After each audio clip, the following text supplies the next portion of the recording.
thank you for joining us here at our regular board meeting. Today is Wednesday, December 18th, 2019, and we are calling this meeting to order at 6:33.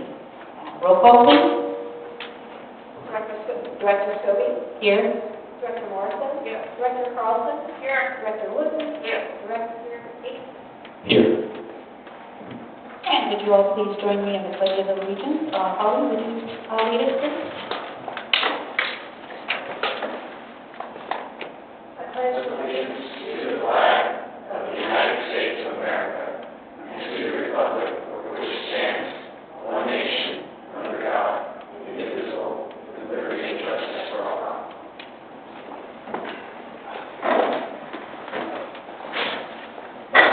Okay, so I want to let everyone know that public testimony will be received on each agenda item as it is called. Principal party on each side of an issue is allocated 10 minutes to speak, and individual comments are limited to 3 minutes except with the consent of the board. Individuals shall be allowed to speak on an item only once. Members of the audience are asked to volunteer their name before addressing the board. The board reserves the right to waive said rules with a majority vote. Do you have a motion to adopt the agenda? I move to adopt the agenda. I'll second that. All in favor? Aye. 5-0. Agenda adopted. And moving on to recognitions and presentations. Joe? Mike?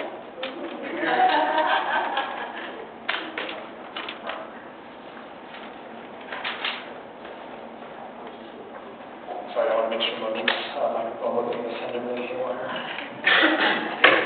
Okay, so before you tonight, the district has had 2 more Eagle Scout projects completed over the last 60 days. We have a project completed by Eli Johnson and Max Patrick, so I'm going to call up Eli on first.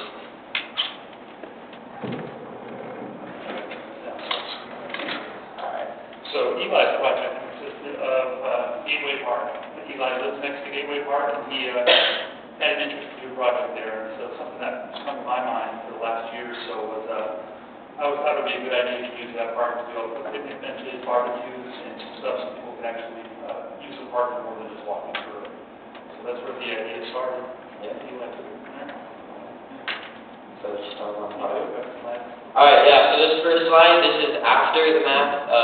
There was a backstop right here. This took about 10 to 15 people to do, and it was about 2 hours to do. The cement was dug 3 or 4 feet deep, so we had to get an engine lifter after we dug around it, and yeah.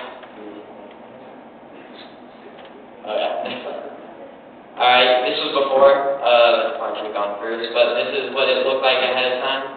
We had these ladders, we cut the wires down first, and hold up the cage, and then we started digging around the post. This is some of the people that came to help. They're staining these benches. These benches we got from Lowe's as kits, but we asked for them disassembled so we could assemble them, get some more hours for my eco project. And all we did was just assemble them one night and then stain them the day of the project, which took about an hour. Another slide, this is them during it. I had a bunch of kids. I have little siblings, and I had their friends come over, and they helped stain the benches. And then this is a finished product. As you can see, there's a bench there. It's chained down. I dug posts and then cemented them and put an eye bolt down, so the benches aren't going anywhere. And then there's a barbecue in the back. We cemented those in. Those were given to us by PFD, and we have 1 wheelchair accessible and then 1 not. And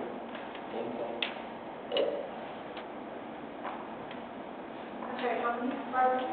we did 2 barbecues, 1 wheelchair accessible and 1 non, and then I have 3 benches. Yeah. Well, I'm Director Morrison, Gateway Park, it's very close to my heart. Spent many, many years choosing it time in that park. Yeah. So, you Yeah. went to my heart, so thank you very much. Thank you. And I guess you took the back stuff down Yeah. as well. And then we put it right at But, Hammer Park Lake, we just got trucks and dumped it off on the dumps. Great, good job incorporating help with the young kids and Thank you. reaching back and helping them learn and to be a contributor. Very much.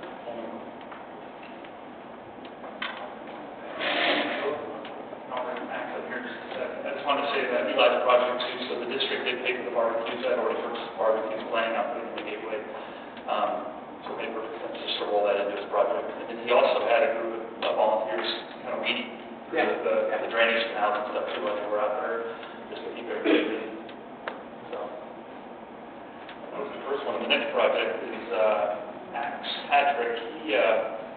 I met Max a while back at the lake, Hammer Park Lake, and I had a vision when I got here to try to clean up the entrance to the lake.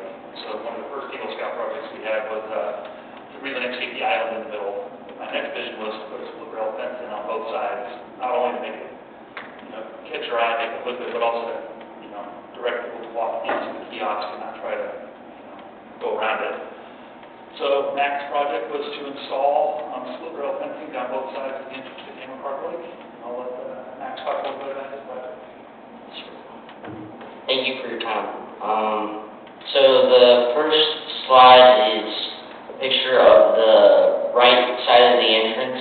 That was about 35 feet. And we had to use a postal digger, a two-man postal digger that we got from River City Rentals. And we dug about 6 holes on that side and 7 holes on the other. And then we had to dig through rocks, and there was like a little bend in the way, so we had to work through that trial, and it was just amazing to serve in that way.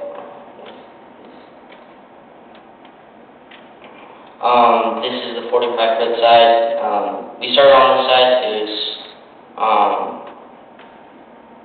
near the end of this part of the fence, we started to actually get some Boy Scouts into the project, and then it went a lot faster, so, yeah. So, yeah. Max, where did you get your materials from? Oh, yeah. So I did some donations. I got some donations from, yeah.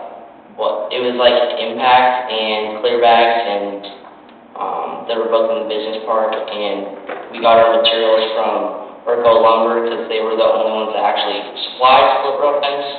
So we had to, me and my dad went to go pick up donations and everything, but no one had split rail, so we ended up going to Urco Lumber, and they were a big help, and we got all of our supplies from there, so, yeah. And I would just love to thank Mike Grassley for everything he's done for me in this project and this process, so thank you for your time. Thank you. I think they both need a big round of applause.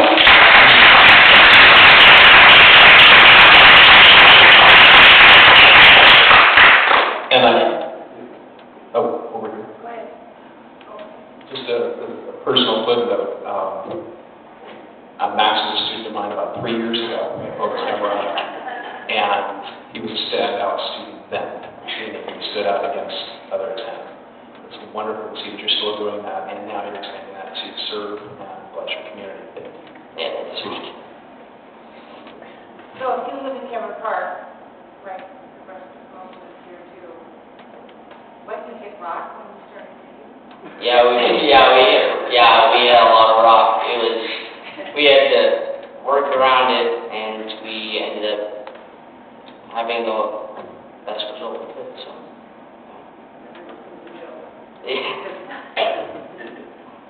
Put your shovel in. Yeah. Shovel is great. It's in the same city where the fire pit. How about a photo op? Would you do that? And I'd just like to say thank you both for those amazing projects, and making wheelchair accessible is really important. And I look forward to seeing you both run for local office here in about 15, 20 years.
Okay, and our next is Aaron Mann, Senior Planner of Rhode Island. There's recognition and presentation.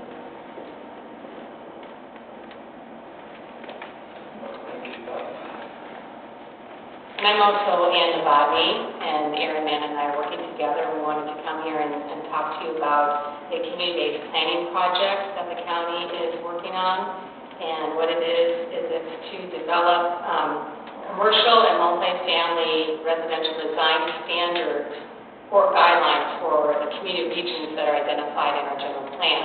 And Cameron Park is one of the identified communities, as well as Shingle Springs, and the combined communities of Diamond Springs and El Dorado, and also El Dorado Hills.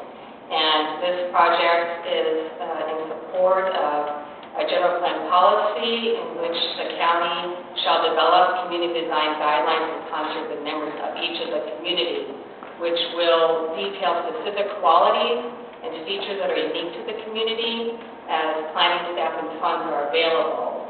And each plan shall contain design guidelines to be used in project site review of all discretionary project permits. So actually the board did, we did go to the board a couple of years ago, and they did allocate $250,000 for this effort, and half of it's funded through general funds, and the other half is from our transit occupancy tax. However, we recently applied for a SB2 grant fund that we actually received funding allocation for, which will offset those TOT funds. So we're really happy that we have the funding in place. We also hired a consultant to help the county with this. It's De Novo Planning Group, and they're actually a local firm out of El Dorado Hills. The project manager that we're working with, his name is Marty Eckert. He wasn't able to come to this meeting tonight, but he did want us to let him know, or actually some folks have already received some email communication from him, and I know Jill, you actually, I think, did you meet with them? You and so maybe later on you can share with your feedback on that. So I want to let Eric kind of talk about where we are kind of in the process of getting the community involved and other opportunities that Cameron Park community residents and business owners can get involved in this project. And I also wanted to let everybody know that Shingle Springs is kind of starting out as the lead on this, and then Cameron Park, Diamond Springs, El Dorado, and El Dorado Hills will represent kind of a group that will let Shingle Springs go ahead of the process. But what that means is Shingle Springs has already kind of started forming their committee. We have here in Cameron Park as well, and that's the community advisory team. And what we were looking for was people in the community that have an interest in commercial, multifamily, residential design guidelines. So we've already met with the DRC, the Design Review Committee here in Cameron Park. So we have representation from that group. We also have representatives that were part of the Envision 2030 Cameron Park as well. So we have about 13, 14 different representatives now on that CAP. And their responsibility is to help guide us through this process. It's a community-driven process. Ann and I, myself, as well as Marty, we're here to help facilitate, but it's really about what Cameron Park wants to see in their community in terms of these types of properties and what that represents, both visually as well as function. Because it's not simply about the built environment and how it looks aesthetically, but how does it function in your community. So that's what we intend to capture in this project, and we're looking at about a 2 to 3 year project here. And what that's going to do is that community advisory team we'll meet initially, talk about what it is that they're looking for, but what we're planning on doing is also touring the community to talk about what is working, what do they like in Cameron Park, what do they dislike, to help inform the consultant about how to create these standards for the community. And we'll be sharing successes from other communities as well, hopefully sharing what works in Shingle Springs, what doesn't work, and kind of combining that all as we go through this process.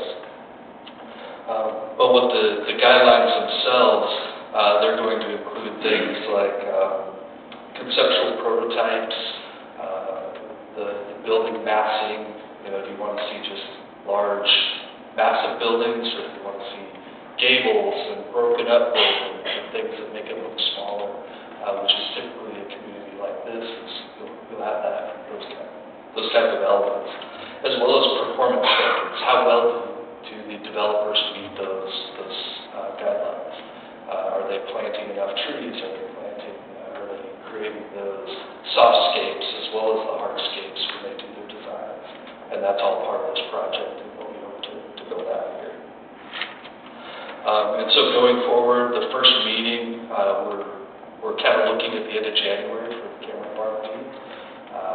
We've sent out a poll to all of our CAP members, asking them to participate and let us know when it's convenient. We're trying to hold this in the evening, probably about this time of night, so that most people can make it back and attend.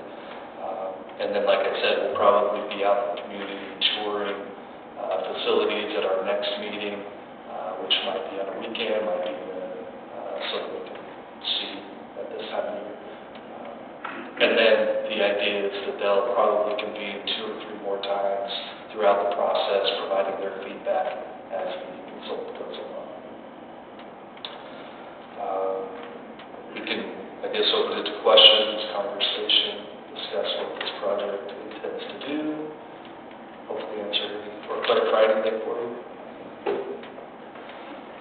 Hi, Helen Morrison. So it's nice to hear the county catching up to Cameron Park. We have had that design review committee for many years. I'm trying to remember Mr. Rogers, who were involved in the meeting. We're talking about having annually in that group. And we met here years ago and had, papers on the wall and what kind of facade do you want? You wish have timber, you want modern, and do you want retail, low housing, and the concept of creating a town center, if you will. Alvarado Hills was in the process of building theirs, and we had talked about the property east of the Safeway Shopping Center over by Denny's in that area. It hadn't been developed. That would be a good place to have a town center for us, for people to be able to gather and have a restaurant and post office and that kind of thing. So we're happy to see these moving forward. We've been ready. We're ready. Appreciate your comment, Paul. And just to let you know that a lot of those members that were part of that Vision 2030 are coming back. They're part of this CAP.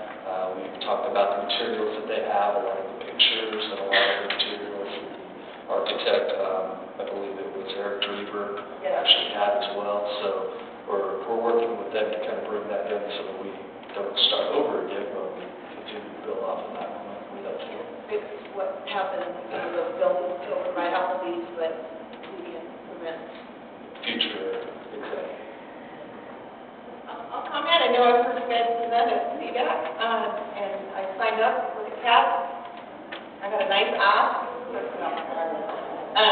but I think it's so important what's going on, and it's different, but same thing, but different from the architectural review committee, and same thing, but different from the design, Cameron Park Design Review Committee. But as you've heard me say, there's so many huge changes and funding coming from the state in this regard that I just think it's really important for us as a community to get out in front of that and make sure we're describing what we want. So are there any homeless facilities or short-term housing facilities in this plan or project? This will be more of a design guideline, how it looks, how it feels. If those type of facilities decide to be developed by the developers, those will still be part of it. But it's more of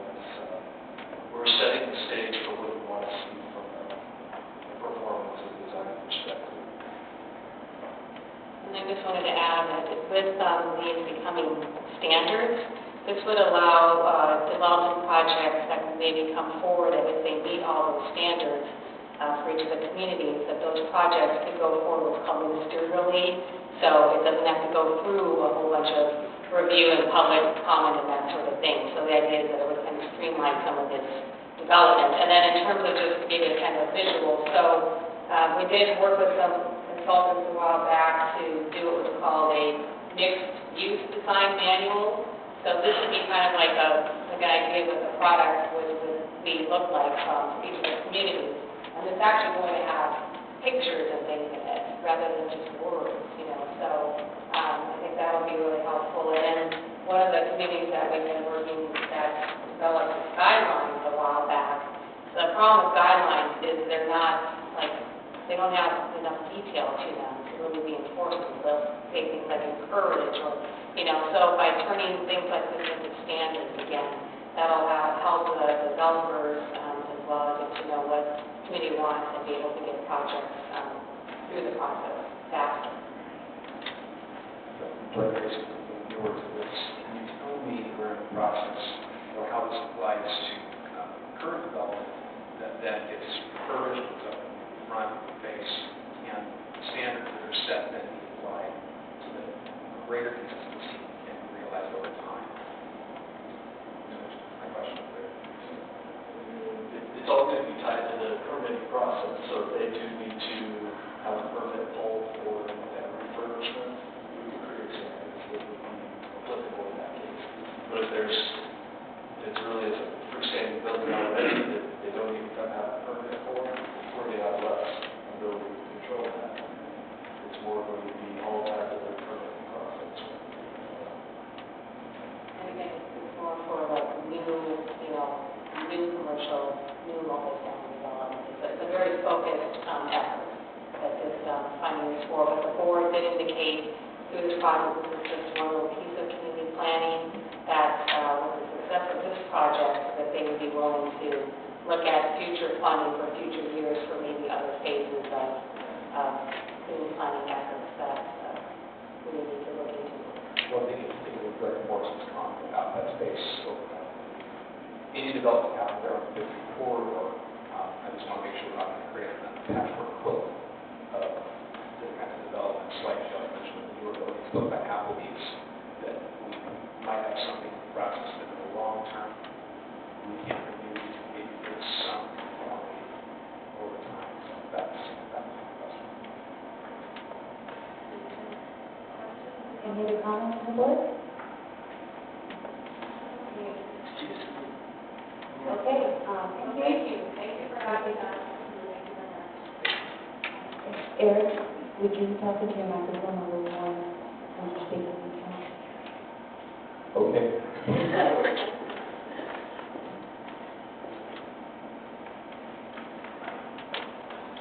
Okay, moving on to our next item, which is the open forum for non-agenda items and members of the public may speak on any item not on the agenda that falls within the jurisdiction of the board of directors. Would somebody like to speak? Yes, I'm going to speak on the tax bill changes. They take performance 3 minutes. I'm going to read to you from Carlson versus Paradise Unified School District. This was from the Court of Appeals of California, 3rd Appellate District. And they have jurisdiction over Eldorado County, in Sacramento. There's a lot of things here about, you know, Sacramento newspaper bill versus Sacramento County. There are issues with the education code. But Justice Regan, in his opinion, that was referred to by Justice Friedman, acting James, states. Thus, it is imperative that the board's business be made public, and in some detail so that the general public can ascertain the nature of such business. It is a well-known fact that public meetings of local governing bodies are sparsely attended by the public at large unless an issue vitally affecting their interest is to be heard. To alert the general public to such issues, adequate notice is a requisite. In the instance case, the school board's agenda contained as one item of language, continuation school site change. This was entirely inadequate notice to a citizenry which may have been concerned over school closure.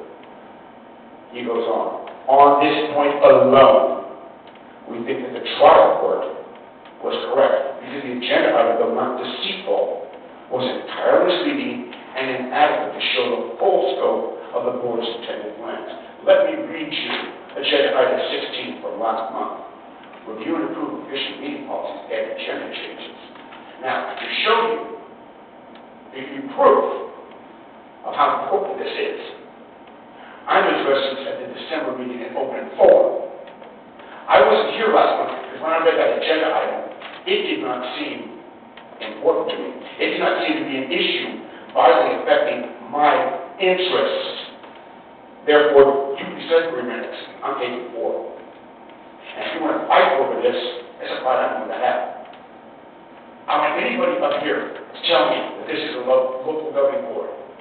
Raise your hand. Make the case. No? Okay. This ruling was about a school board. But in this opinion, is wrong fact that public of local governing bodies and sparsely attended. Yeah. You need to take 1 minute away from us, 2 people who are going to talk. Fine. But here's the deal. You did not annotate that. You did not annotate that agenda item correctly. Therefore, it's null and void. And I see this happening in this board, this chamber before, when people voted and they said, no, I have 4 minutes. I have 4 minutes, and I'm taking them. Would the board like... No, you don't need to do that. I've got 4 minutes. Would you like to hear another minute? No, I've got 4 minutes. I'm Yeah. sorry. Yeah. I'm sorry. I have 4 minutes. Period. Your vote was illegal. You want to have that fight? You want to call the cops? Have people move here? Fine. We'll have that fight. We'll take you to the grand jury. We'll take you to the district attorney. We'll take you to the courts. This isn't my opinion. This isn't my take on things. This is a direct quote from Justice Regan in this opinion. It is a well-known fact that public meetings of local governing bodies are sparsely attended, acted by the public at large, unless there's an issue vitally affecting their interests to be heard. Where in item 16 does it say you're going to vote to cut the minutes? Where does it say that? Where does it inform anybody that there's going to be a change to how we redress our grievances with this governing body? Where does it even intimate that? This is more egregious than Paradise Unified School District. And if you want to make this a legal fight, it's a fight I'm going to have. I don't need your approval, because what you did was illegal. Sorry. And if you want to have that fight, we can have it. But so far as I'm concerned, you can reprogram that for 4 minutes, you can give it back to the president, who was the person that voted it, you can do whatever you want with it. Because so far as I'm concerned, you violated this appellate court ruling and the trial court. Thank you. Thank you. This is not one of, not an agenda item. However, I think our legal counsel might be able to give us some advice on this real quick. Is it appellate court judge? Given that it's not an agenda item, I think it's nice. We can't hear you. Is this any better? No. It's a... Given that it's not an agenda item, it's nice. I think it probably would be best not to get any opinion on it. If the board wishes to agenda item for another session, then that might be another matter. Okay, thank you. Maybe if somebody wants to bring it up, I think the matter is discussed. All right, moving on to our approval. Oh, I'm sorry. Next person to address? I got it. Otherwise, the camera part. I truly understand Joe's frustration of all the years we've been here and coming here and the back and forth of how long people are allowed to voice their opinions. What bothers me mostly about this board, and Joe, that you need to realize, is they're making all the decisions in committee. That's where all the decisions are being made. And then they're bringing it forward with very little or no discussion, and everybody's voting for it, with the exception of Holly Morrison. And that's what's going on here, and that's what's been going on for months. clear to me that the president is the interim president of the board, and the general manager probably meet quite often just to figure out ways to shut people like me up, but it's not going to work. With that said, I'm very confused and surprised to see that our community center will be closed between December 23rd and January 3rd. This should be the busiest time of year for us renting out this facility for holiday parties, but now we're choosing to close it for 2 weeks. When Mary Cahill came on board, she came up with the idea to close it for 1 week, which was not in agreement with a lot of us, but now it's been extended to 2 weeks. I'd like an explanation of that. As a taxpayer, I'd like to know why this building is closed. You know, what if somebody wanted to rent it, would it not be closed? And then, what happens to the employees? Are they going to be eating up their vacation like they did in the past, or are they going to be working? I understand that they're probably going to be working. So that doesn't make any sense to me if you're closing this building, but your people are going to be in their office. I don't get it. I don't get it at all. I don't ever remember it being brought up. I may be remiss and I may be in error, and if I am, I apologize.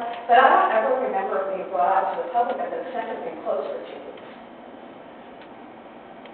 Transparency is slowly dying with this board. You may think you're being transparent, but you're not.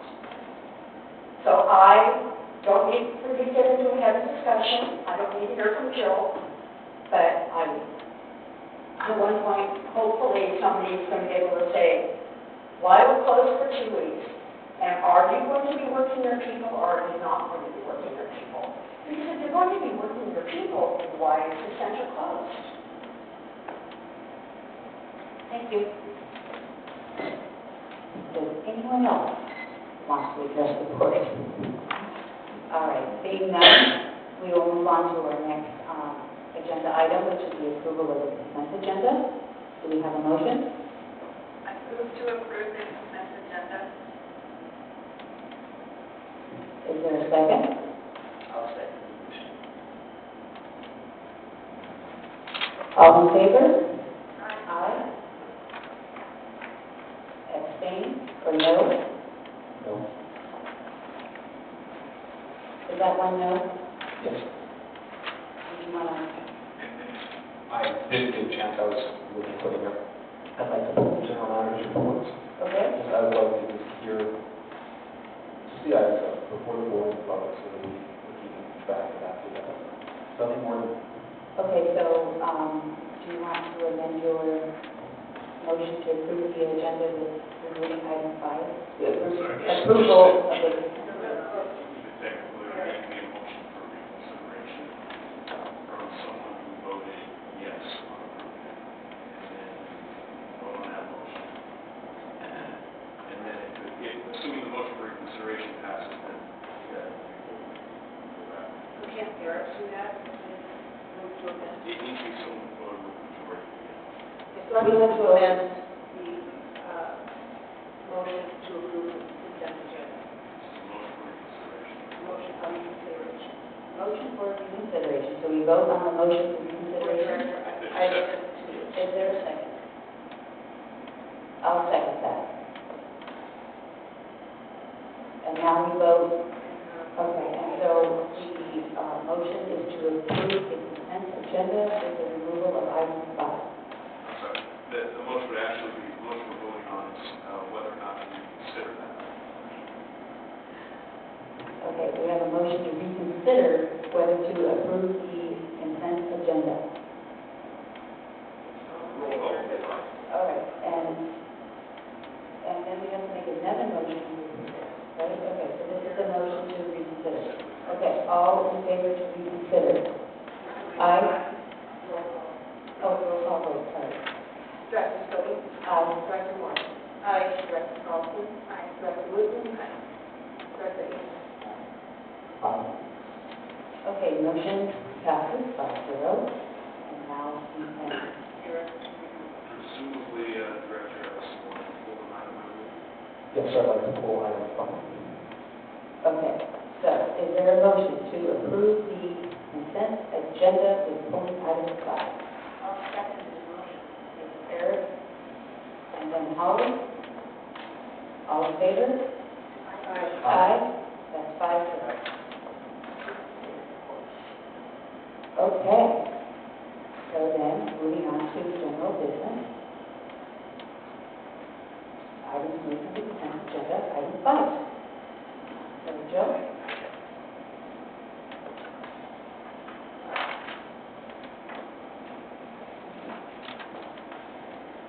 Okay, I just talked again about the chamber retreat that we had in November, and doing a shout out to Joe's Coffee and Deli and their friends who supported that event with appetizers, beverages, and then also a really great publication that we're going to use going forward. And so really was little to no cost as a district and really promoted our local businesses.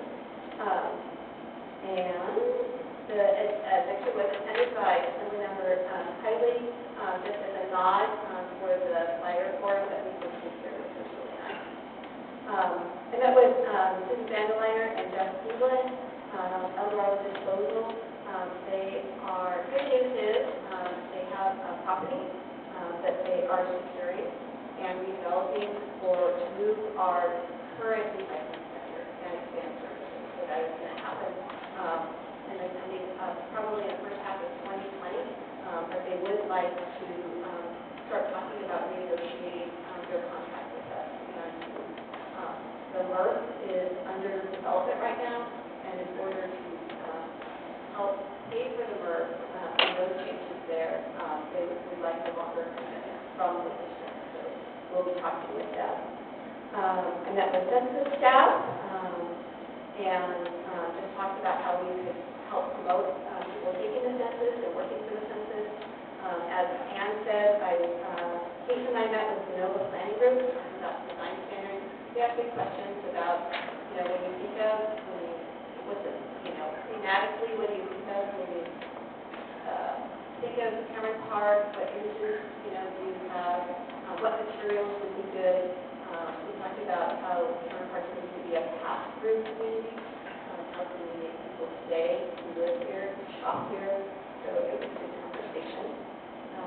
We met with the library, talked about collaborative programs. We also, the Parks Department is working with Brighton Energy, who is a state on the state procurement list, about addressing energy efficiency in all of our light fixtures and all of our different mechanical systems, so that the businesses will be right-sized for energy consumption. And the community center experienced its first closure and cost savings measures put forth in the budget. That was one of the budget action plan items. The recreation programs and rental groups were not scheduled during this slow week. Slow during that time, and so the money savings will be taking all of the rooms that we're not using, the assembly room, the classrooms, the dance room, and turning it on unoccupied. We'll look at we did this during Thanksgiving, we'll do this for 2 weeks at Christmas time, we'll look at PG&E bills and see if we save any money. Also, we're not scheduling part-time staff.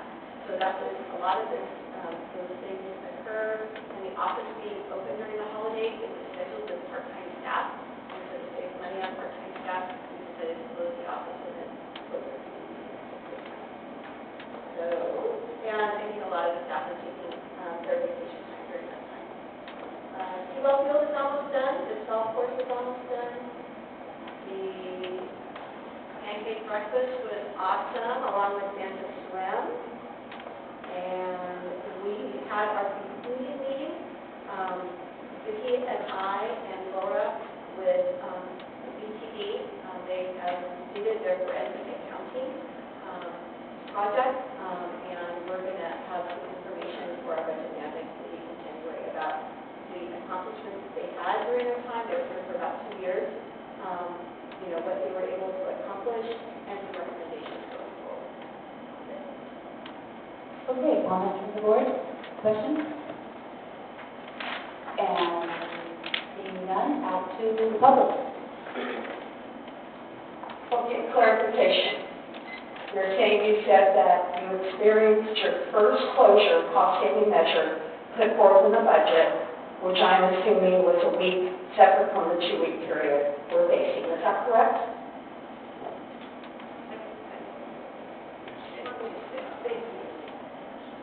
I need an answer to that.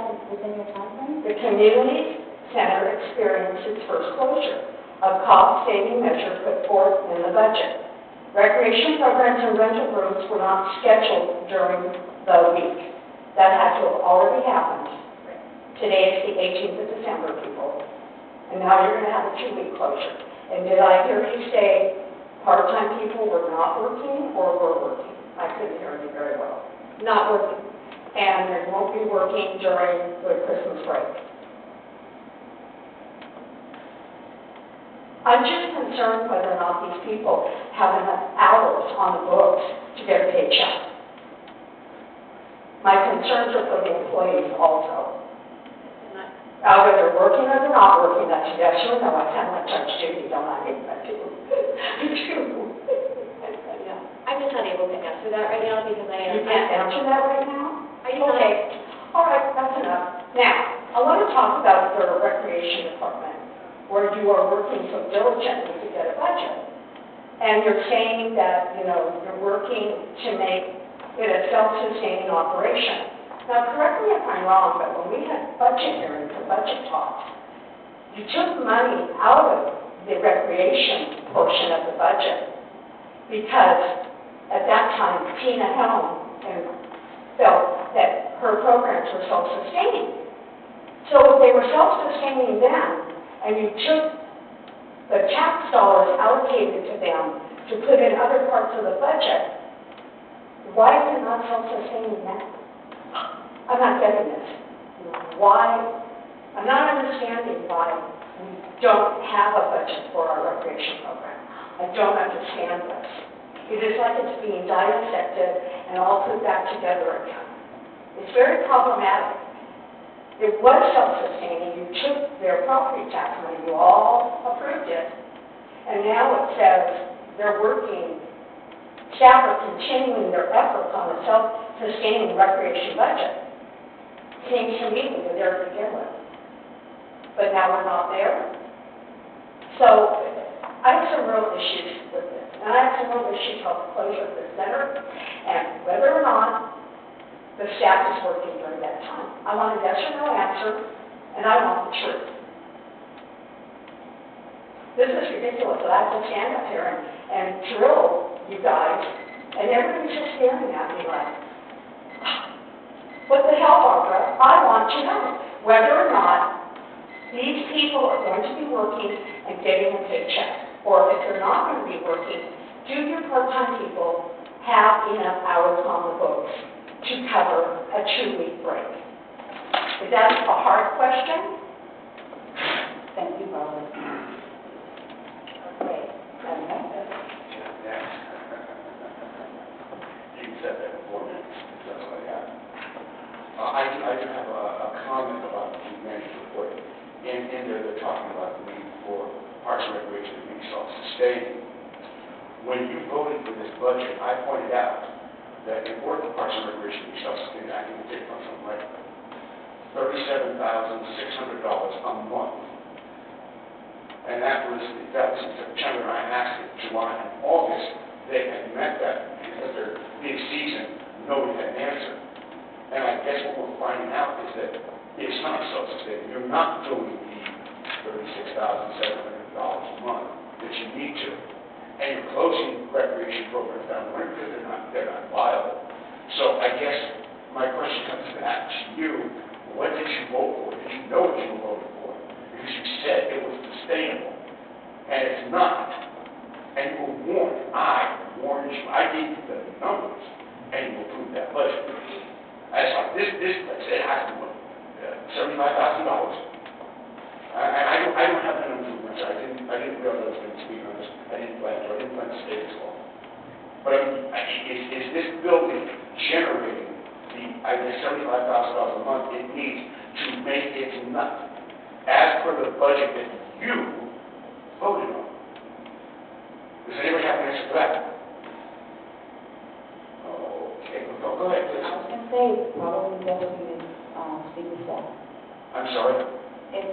you to speak with staff to get those numbers. Staff is here, the general manager's here. Yes, to get accurate numbers, you should probably speak with her outside the meeting. So in her report, she's shown that I had a shortfall. She didn't bring numbers. And you are her manager. You five are her manager. You helped create the agenda with her. Lord, we are in trouble. Thank you. You're welcome. And moving on to our next agenda item. Oh, we need to vote to accept item number 5. Is there a motion? Okay, Ellen makes a motion. Is there a second? Second. All in favor? Aye. No. No. 4, 1, with all no. All right, next item, approve Cameron Park Dam EAP. Jill? Sure. So first I want to thank the Sherry Grant for helping us through this. She really shepherded this document with the Sheriff's Department and others. So thank you, Sherry, and also to the Fire Committee who reviewed the document last month. There were quite a few typos. This is a template document that is reworked for different agencies, and so we were able to clean up all those things. There's a few more that were found, and so we'll be cleaning those up as well. To give you a little bit of background, this is done for state requirements. After the Oroville Dam incident, the Division of Dam Safety found that there were dams who did not have an emergency action plan, and so a new state law was created and passed, and we needed an emergency action plan. Dam initially was rated as a high hazard dam. Through this process, our rating actually was better, and we are simply now a hazardous dam. So instead of a highly hazardous dam, we're a hazardous dam. And the reason that we have that rating is because of the potential loss of life and property if the dam were to fail. The dam is also rated as stable, which is the highest ranking that you can have as far as the integrity of your dam. So I just want to make sure that people know that we're not doing this because there is a concern of safety of our dam. We're not doing this because we think that there might be a problem. Really, this is just a state requirement. It's a good thing to go through, so we have this emergency action plan, and that our dam is safe and it's stable, and actually our rating was better through this process. Let's see, the dam is inspected on an annual basis by the Division of Dam Safety, so they will do a follow-up. Our park staff inspect the dam and observe the dam on a daily basis. I talked with Mike a little bit earlier today, and he said, yeah, even earlier today they found a rodent hole in the dam, and they went through and they repaired the rodent hole. So, you know, it is a continuous effort on our part to make sure that the dam is in good condition to preserve its integrity.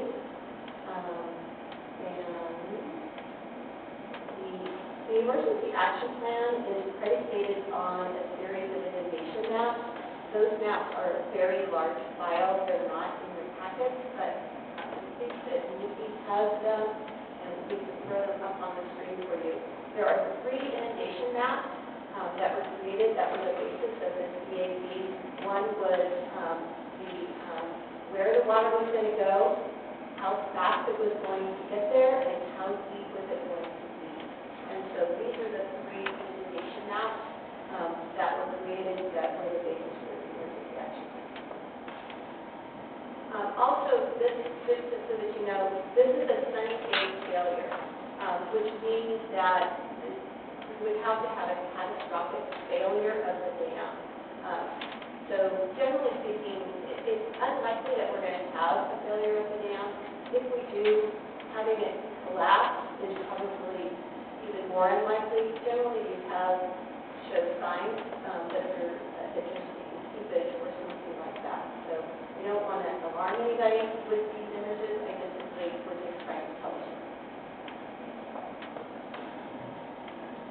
So that's where the water's going to go, and you can see that it would go down Deer Creek and under Highway 60, right in there. And it is definitely done.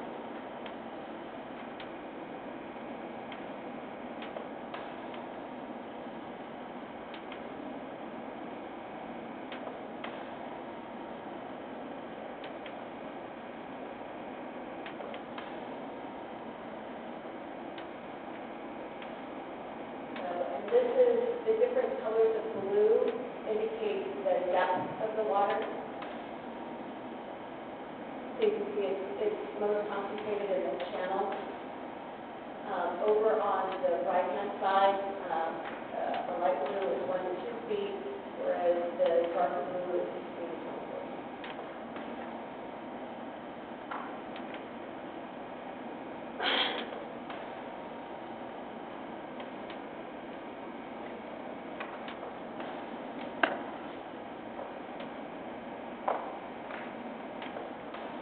So once it crosses under 50, it's pretty not very bad.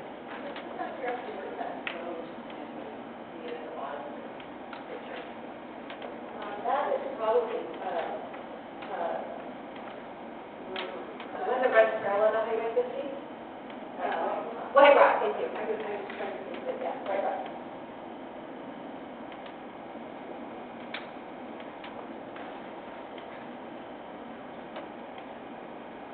And this one is how fast it would get there. So, and the velocity, you can see it again, is over on the right-hand side, different color shades.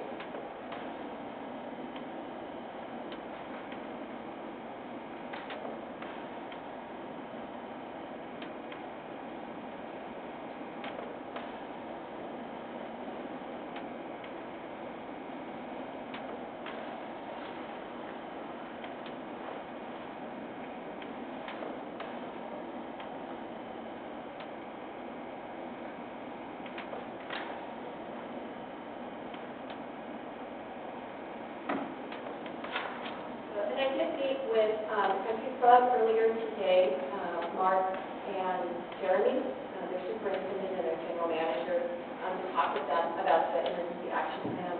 They gave me contact information so that we can add them to our club. Any questions from the board?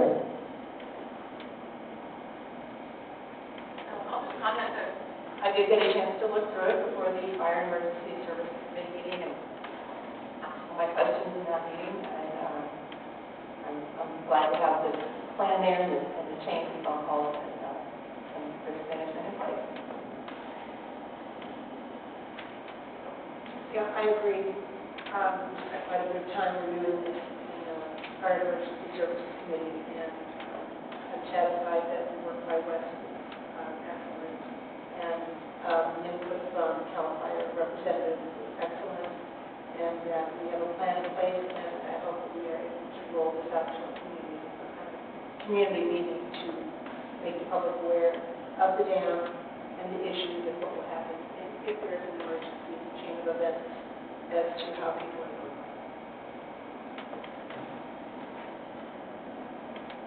Any further comments from the board? All right, take it out to the public.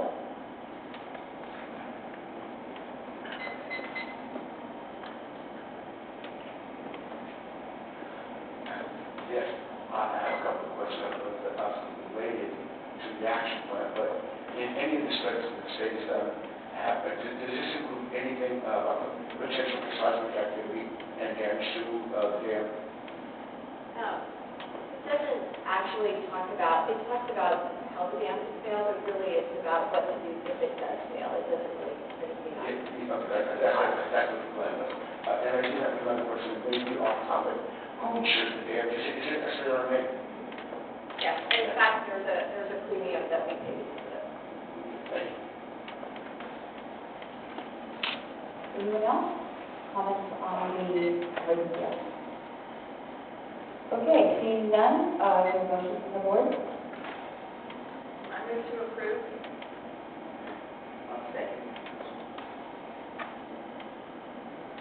All right, motion to approve the consolidated staff EAC, all in favor?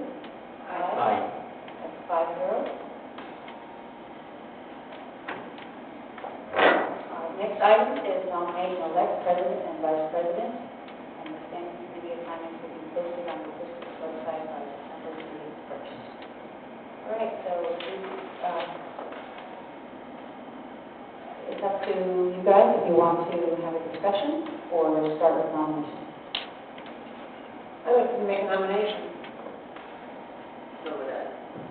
I think this is a very important year coming up for us.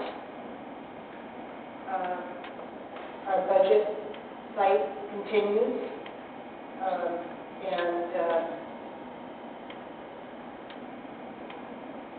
hopefully we'll have some stability in our board. And with that said, I'd like to nominate Eric as president of the board to take us through these difficult times.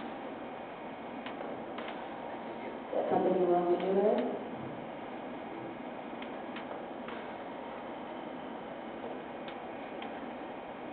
I would be willing to serve as vice for this next year. I'm not sure if I'm responding to just myself and another nomination. What's appropriate? Can I propose a friendly amendment? I'd like to propose nominating Eric for vice chair of the committee. Well, I think let's deal with that first one, with Ollie's motion. Is there a second for, well, Eric's not accepting it, so then what do we do? No, it's enforcement. Okay, so we don't, not yet? Well, then, with that, then I would like to make a nomination of the facilities president, looking at history of the last couple of years, recognizing what Rick Morrison was able to do as vice president, stepping in as vice president for about half a year or so, then continuing on as president on to next continuity. I recognize part of what needs to happen in this board is the sharing of this over time. And that's why I'm glad to step into or offer myself as vice president. But I'd like to see some continuity as well as recognizing one's work in learning the role and working toward that to provide a continuous year of that. So I'd like to nominate Mr. Scobie. I have a second. And I will accept the nomination. Will second? Okay, all in favor? Aye. So we can do a roll call vote. Okay, I think I heard 4 ayes. Holly? No. And 1 no. All right, looks like I am now president for next year. Is there a nomination for vice president? I'd like to nominate Eric for vice president. I'll second that nomination. Ellie second. All in favor? Aye. Aye. That's 5-0. Welcome, Eric.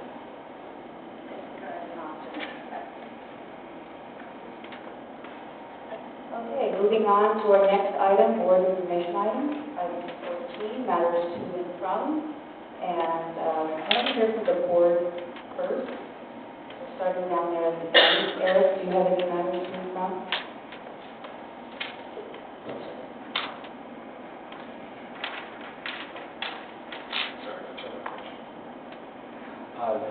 Just a few items I want to recognize. Some of what the general manager's report. Yes, ma'am. There you go. People come to the chamber mixer and was really thrilled to see the activity and the community representatives here, as well as my fellow board members getting to mix and mingle and talk with folks. I agree with Joe's property did a great job delivering this. I was thrilled with that. I also got the chance to one of the craft fair, and as I did at Summer Spectacular, I like to check in with the vendors because they're cores of this, making it work and talking about how their experience, not telling them I'm a board member until after they give their answer. But getting a general sense that everybody I've talked to, all the vendors were thrilled to be here, repeat vendors, want to be coming back, finding this to be a good place to be and a good time, good traffic. So it's thrilled to see that. I enjoyed the Christmas tree lighting. Some of this build up, yay, everybody leaves. But that's just fun to do that. As a just a footnote, I want to compliment the superintendent, Mike Grassel. We were here for an ad hoc committee meeting earlier in the week. We had a couple of gentlemen who had come from Texas for a job here. It was during the next day without a whole lot of direction, and they talked to me on my way in. By the time I got to the meeting, it was recognized that Mike and the staff had already ascertained the situation, talked with them, called county services, found them to stay for the next day and come back for the job for the next day. And I was just very impressed with how efficiently and kindly they handled that, just to really piece out front, both taking care of people coming as well as looking out for our neighborhood residents. And so I wanted to compliment them for a job well done. Thank you, Eric. Ellie, any matters to discuss? The only thing I was concerned with was, Ellie, your microphone, please.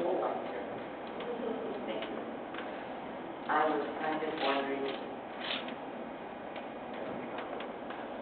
I was wondering if we're going to have transportation or whatever to that spring education day in Sacramento. Yes, yes. Whoever is coming, we will organize transportation. And would that also apply to the road country? It does. Right. So what I'll do is maybe I'll send out a note, I think there's some other board members interested, and so what I'll do is I'll send out a note, or maybe I can send out a note specifically to who's interested, we'll get people signed up, and we'll organize it. Thank you. Okay? Okay, I got to go with my family and another family to the Santa Parade on Friday night. Woo! That was really fun. It was raining, and we were not well lit, and we're not on sidewalks and stuff, but a little children, but it was really, really fun. A little risk out there, you know. Anyway, next time I wanted to know how to get a ride on the fire truck. So if anybody knows, let me know. I might. Okay. Explorer program. And I did attend the Cameron Park Design Review Committee. Finally, I got to attend it at Station 89, and it was really fun to meet people who have a planning background and care about what design Cameron Park are going to look like. They're mostly focusing on signs, on standards for signs in Cameron Park. I will say, I was just thinking back on the general manager's report. I appreciate it. I definitely remember the budget, talking about closing down the center. I remember talking about it in public, having the public comment on that. But one thing I would have liked a little to have in the report was that if we're discussing contracts, like with waste management, I think that should have been in the report. So I'm glad to know, glad to hear the verbal that contracts are being discussed. So actually, I shouldn't say that we were discussing or negotiating contracts. It was a first step to say we're interested. So yeah, it's got direction from us. Right, and that's very important information. So I appreciate hearing that report tonight. Well, thank you. Chamber Mr. Was good. I thought it was reasonably well attended. It should have been passed. It was a great event. There were hors d'oeuvres, drinks, the prizes were fantastic. And so we need to come up with a way to advertise our events. There's nothing out front of the facility. There's no way for people to know as they drive by. We've got to come up with a way, I've been talking about it for years, to advertise what's going on in this district. Christmas craft fair happened since we last met. It didn't rain, which was fantastic. The typically rains on that day, and that seemed to be very well attended. I was very disappointed at how many empty booths there were. I understand there was a wait list, and that was a shame to see because people really clamored to get into that, so I'm hoping we can work that out this year. Christmas tree lighting was very nice. It was well attended, and it was cold, but it was very well attended. It was very nice. The Explore Cal Fire Explore pancake breakfast was excellent as usual. The kids are amazing. They really have a lot of support from adults, but they do a great job, and it's another great breakfast. And Shannon came by my house Sunday. It was raining, and I must have seen it at a really good time because I think I counted at least 10 vehicles in that procession, and I know every night I think they had to break away for calls. But it's exciting. I can hear people shouting where I live. I live in a little valley. You can hear this thing coming from, or you think it's coming to you Friday night. You think it's coming to you Saturday night. But great job, I guess. Thank you. Thank you, Holly. Let's see, I attended the El Dorado County Transportation Commission meeting up there at the county, and that was very interesting. I was there specifically to see how they were going to implement the sidewalk and bike lane for our community. And so all the planning, I was disappointed. I asked for a timeline, and there really isn't a timeline because it depends upon funding and where sources come from, and perhaps it, they get a grant for something and it will dovetail in, and maybe another project will be released because it's more efficient to do them at the same time. So it was, I was really wanting to see a timeline, but there isn't one for us specifically. I also went to the tree lighting. I was there very early, so I did not see the nifty crowd. It was still light out. People were still arriving, but I saw the band was just warming up. And I also saw the Santa Parade went out there, and it's just amazing that it doesn't matter if it's raining. People are still out there.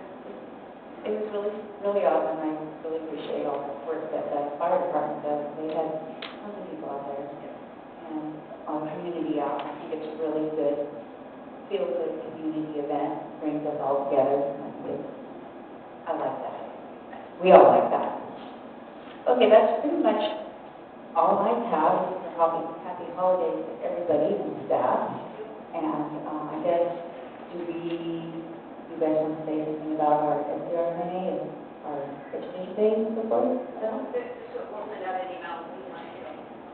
Okay. All right. Moving on to the next agenda item, LAFCO. Holly? LAFCO is dark. Meeting was canceled. Okay, moving on to committee reports. First one is budget and admin. Before we move on, may I ask Becky more some question on that, though?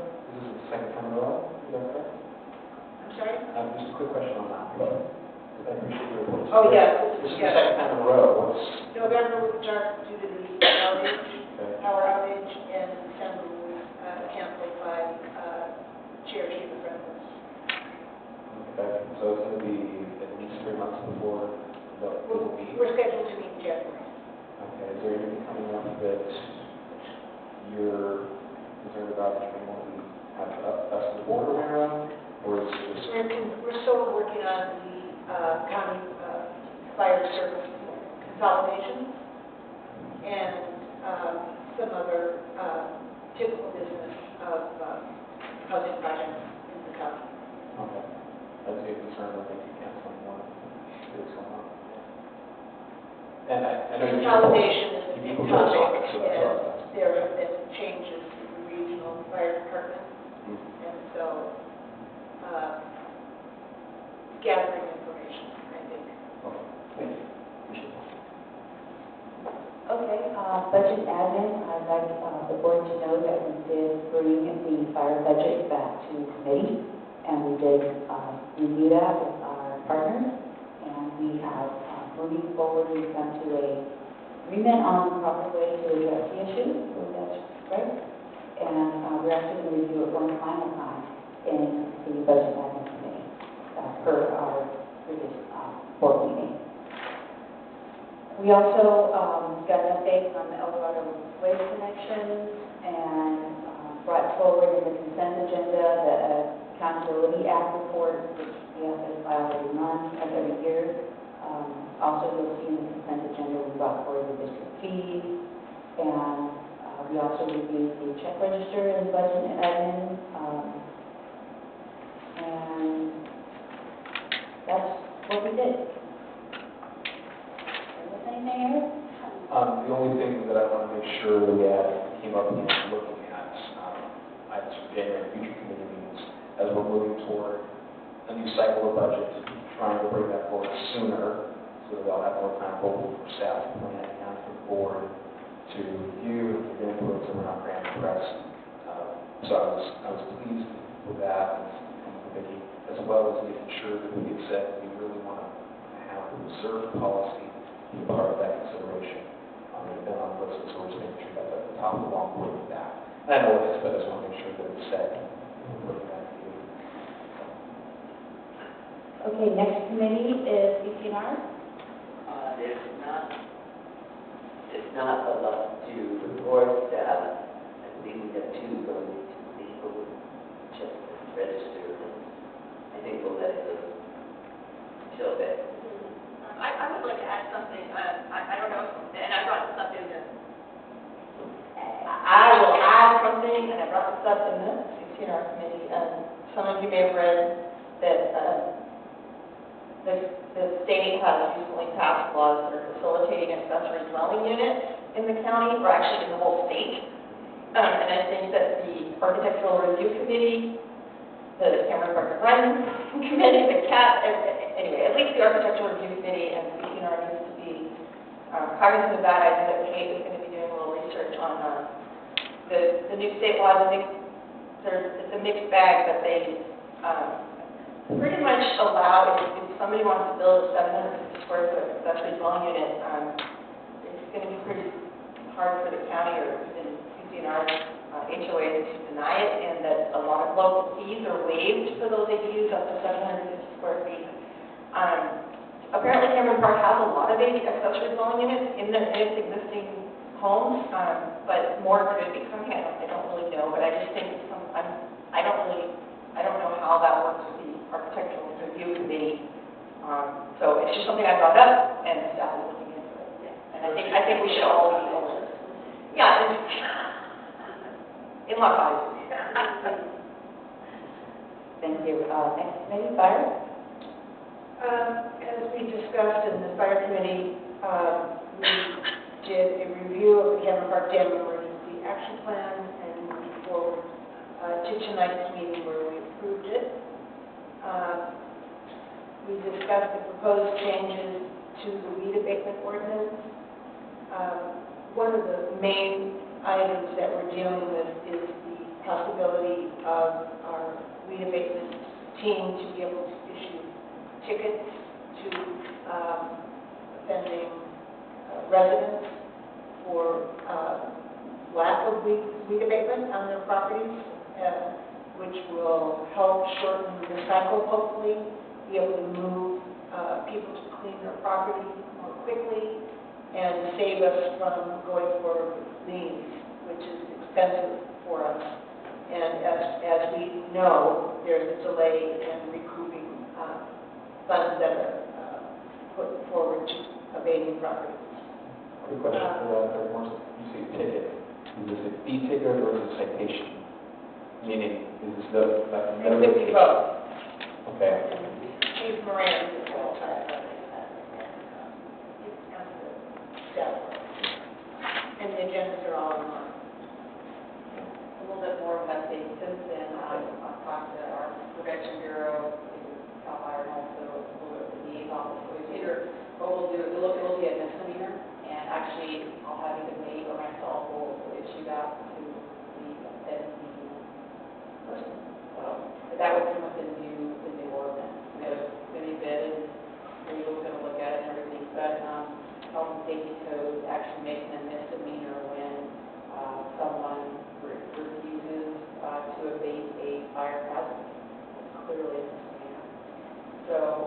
can always work. I envision, business very far in between, it would be exciting people for that. I mean, if someone who's just flat out not working with us, it's an incredible hazard, and that they are not going to cooperate. And our prevention bureau chief at the top, who last year decided a couple people, work got out, and gave everybody to that. That's one thing, has a bit like it. Yeah, our team is so good at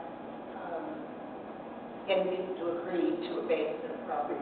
They've been very successful, as we've seen by the success rate. So, but there are those properties that are continuing to be a problem. And so this is great, working with the district attorney, making sure it's legal. And That's it's legal. tickets. Yeah, well, that's legal. I researched that in home case, so we have the ability to write a citation. Also, they all use the top our citations. We have the authority to write those. That way, the district doesn't have to print your tickets and look at the authority and go to the office in court and everything. So that could be really complicated. So it would be really good, right?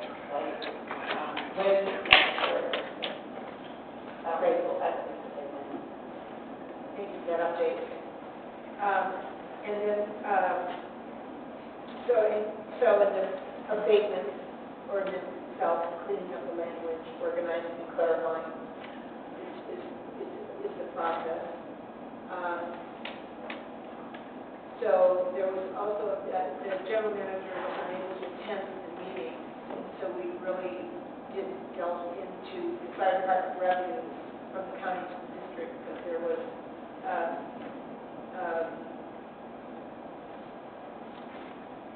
a chart to discuss the different fire funds that we've been talking about and where the money comes for the Iceland table. So we're happy to see that, and we'll be able to discuss it at our next committee meeting, where those funds are and what they'll be able to be used for, et cetera. And move on to Parks and Recreation. Parks and Recreation was, we did not meet the first Monday of the month. The general manager and staff wanted that time to continue to work on the budget, so Director Scobie and I met today with Mike Grassley and Whitney Kahn and the general manager to review the Cameron Park Lake Convenience Neighborhood Gate fees and the process that has been in place for so many years. It's quite tedious, expensive for staff to manage, and I think generally kind of confusing for the residents at the lake. The concept is to, it'll come to the board in the January board meeting.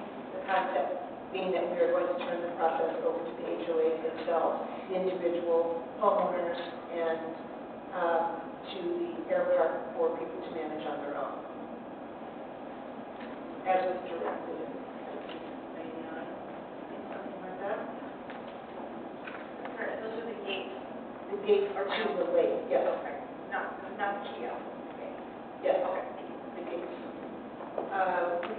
We reviewed, it'll come to the board in the January 2020 agenda, the facility use fees for the sports fields, the community center, and picnic areas.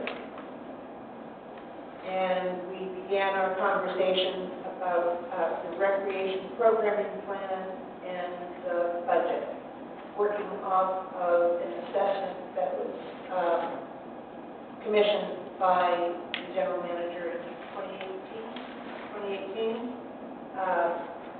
the recreation department's process assessment, and how we're going to afford to have the remaining programs that we do.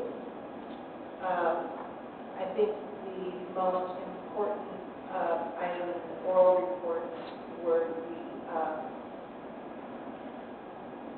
the report on the signs for the Paul J. Ryan Memorial Park, and that is in process. And Mike and staff, I think, approved the font for the letters, and the Elmore High School team is working on it now, and hopefully that will be ready for January Memorial rollout.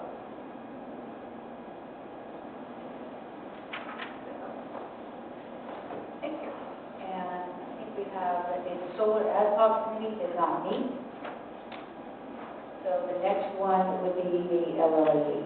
Okay, lighting and landscape director, Easton and Diana Angeli, I met Vicki Navarro and Jill on Monday. I think it took us a while, but I think Director Eisman and I kind of a light bulb went on at the same time to understand the allocation of funds and the changes that Vicki was able to discover as she was digging into the problem of the LLEDs not being reconciled correctly. And she picked a time frame and worked backwards.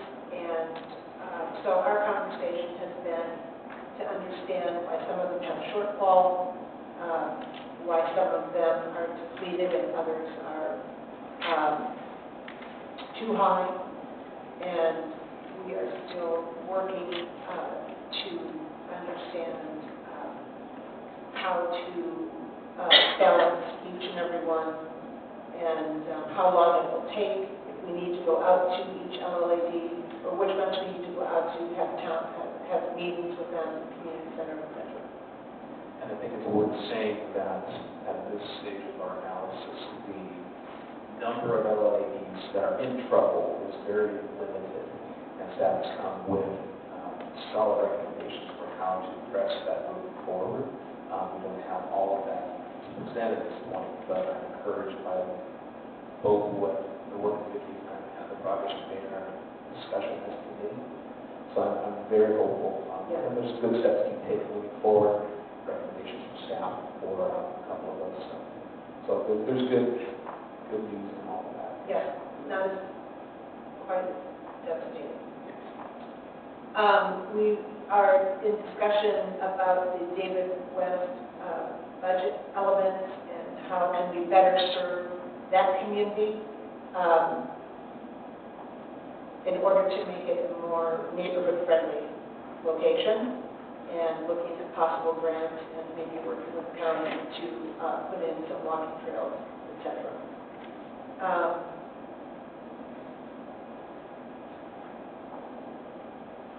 Mike Grassley met with Brighton Energy to discuss the lighting in the districts. We know that there are lights that we want to upgrade to LED status, but some of them are in underfunded LLED, so we're hoping we can get some assistance from PG&E in these troubled times with them. Anything else, Eric? No, just worth noting that relationship with Brighton that started with the Solar Ad Hoc Committee is paying dividends, even though they want the company that we put the contract with. They're continuing to serve us, and so part of that is them volunteering. They have relationships with PG&E, and so there was saying, let me call a few people and see if we can be helpful. So we're trying to target at least a handful of LEDs with a small number of lights, that converting them to LEDs would make a significant difference immediately, rather than trying to do the whole project of all the LEDs and all the LEDs all at once. So, yeah, good work by Mike, and then the connection with Bright, with Mike and Jill, with Bill, so it's good. Okay, we are going to need to close session. Is there any public comment regarding our closed session items? And given that it's now 8 o'clock, we can now also open our special meeting, correct? That's correct. Okay, so we can also open our special meeting, meaning that do we need to go through the formalities, the roll call? I suppose so. Okay, all right, we have a roll call, please, for the special, maybe I should say, we are now meeting the special board meeting Wednesday, December 18th at 8 p.m. Roll call, please. I'm sorry, Director Scobie, before we go to the roll call, I just want to point out for the public's purpose, You need this to speak special to the meeting, microphone. sorry, for the public's understanding and purpose, this special meeting will run concurrently with the regular meeting, and then